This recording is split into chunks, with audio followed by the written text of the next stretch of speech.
Ganyan naman yung bottled water, no? Mineral water. Kapag mayroon pa itong laman, hawak-hawak nyo. Dahil may silbi pa ito sa inyo. Dahil pag nauuhaw kayo, inom kayo kagad. Pero anong ginagawa nyo kapag wala na itong laman? Iba tinatapon nyo. Ganyan din sa buhay natin.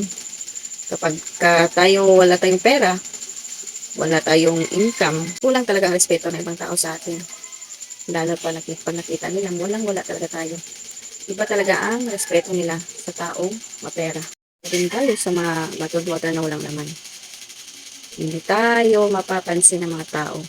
Kulang ang respetong ibibigay nila sa atin. Kasi, ang para sa kanila, dapat respetuhin yung mga taong mapera. Yan naman talaga ang realidad dito sa mundo. Kaya kung ayaw mong mababa ang tingin ng mga tao sa'yo, magsumikap ka, magsumikap tayo. Hanggat sa mga kaya natin. Hindi natin sanayin sarili natin ang umaasa tayo sa iba. Kahit mababae man tayo malalaki, hindi tayo aasa sa iba. Maturo tayong kumita ng sarili nating pera. Ganyan talaga. Dahil nakatira tayo dito sa bansang mapanghusgan lang muna sa ngayon guys. Mapagpalang araw po sa ating lahat. Maraming salamat po sa laging panonood. Ingat po kayo lagi. Bye.